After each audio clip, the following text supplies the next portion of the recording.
the snowstorm that we had, what was it, the end of February? February, I think. Okay. Yeah, it was late February. The huge storm, yeah. Huge snowstorm. And it resulted in your personal care tenants, your personal assistants weren't able to get to you. Right. The way they normally do every day. So you weren't able to get out of bed. Right. And you were pretty stuck. I was very stuck. I was totally stuck.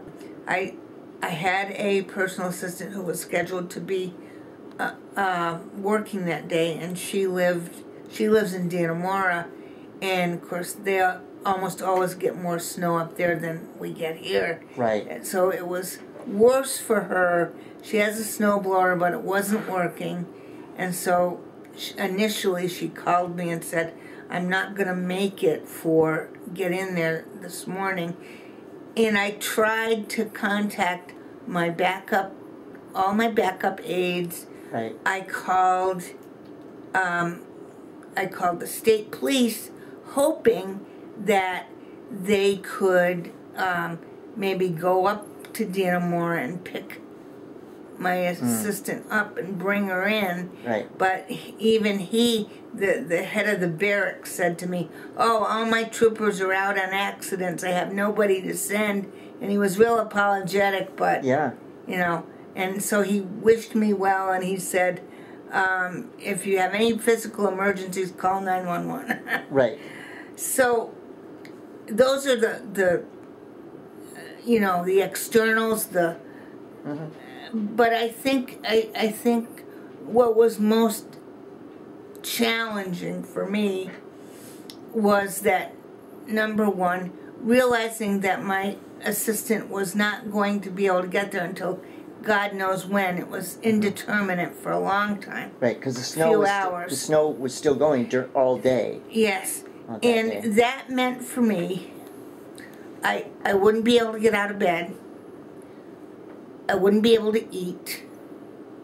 I wouldn't be able to go to the bathroom.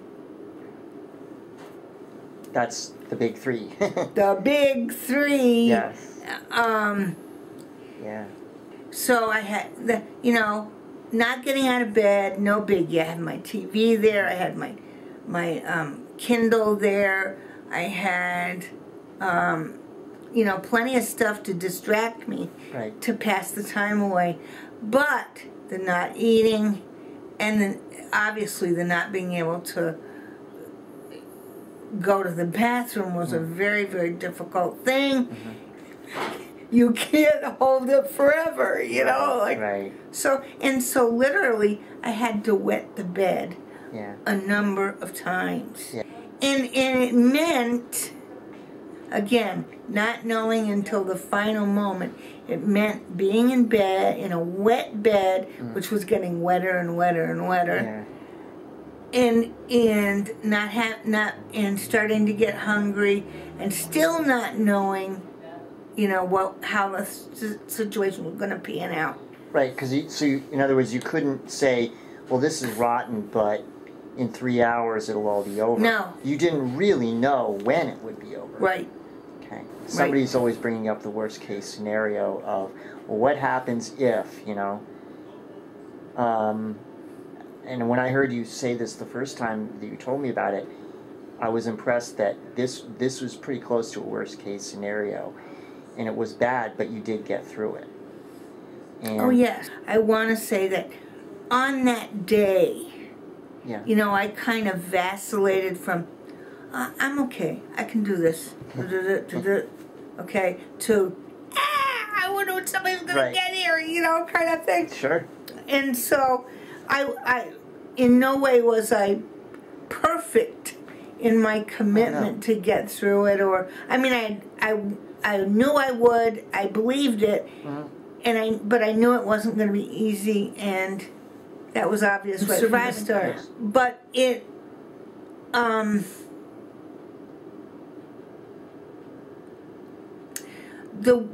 in my mind, the worst scenario is worth it, with an understanding that at some point it's going to shift and I'm again going to be back at my best. Anybody's life is going to be punctuated now and then by hardship and by challenge of whatever nature or degree. I don't think any of us, whether we have a disability or not, can say, oh, you know, my life is flawless, it's smooth, it's this, it's that. Nothing bad will ever happen. Right, nothing bad will ever happen. Right. At least in the midst of great difficulty. Even if I do badly, personally, in the midst of whatever great difficulty, at least I have myself. Yes. And I know what I'm about, even if I do poorly. Yes. I still know what I'm about and am capable of reestablishing my footing after a rough experience. Another interesting aspect was that nobody really did anything wrong, and nobody really failed at anything in terms of negligence or whatever. It was really, truly the definition of an act of God, so to speak. An act of nature. Nobody could have. And in fact, you did everything smart that you could do. Right. And the people you spoke to, from the state troopers to friends and your backups, all did what they could, or clearly would have done if they could have. More if they could have. And one other piece that I forgot to mention is, in doing everything that I could do, I have a lifeline, right? Yes. I have 3 respondents. Yes. Okay? One was in Florida. Uh-huh. One was absolutely banked into her house. She couldn't even open her door. Okay. And the other one was also unavailable. I forgot what the reason was.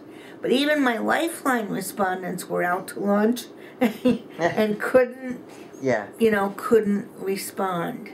Yep. So really, you had a system. Yes, a you backup system. You have a very full backup system. I even called family, and they're not really part of my backup system. Right. And my sister Connie, for instance, works at one of the banks. And I thought, well, she'll be coming into work. Maybe she can at least come over if she needs to. She'll be in the city and help me with bathroom. Because you live essentially in town. Yes, in the city. In Center City. Yeah. And so I thought, I'll call her at the bank, and at least, because at that point I didn't know whether Barb was going to make it in or not. Right. So, and I called Connie, called the bank. No answer. Oh, they even closed the bank. Okay. So she wasn't available. Sure. So just to wrap it up, am I right in remembering that your aide did, in fact, get in that day sometime? Yes, she did, which is pretty amazing. And having acknowledged that, I do want to say that. And the fact that she came. Another thing that we did that was very helpful for both of us, my assistant and I, we kept in phone contact throughout the day. Oh, really? Yeah. We kept, updating each other on how we were doing, what was happening, blah, blah, blah. And that support itself was very helpful. And my assistant was awesome because she battled the elements to the nth degree, and she said she was scared to death. And she said, this was her quote. She said, I knew I had to get here. I knew I had to get here. And to me, that was ultimate commitment, and I'm really grateful for that. That's fantastic.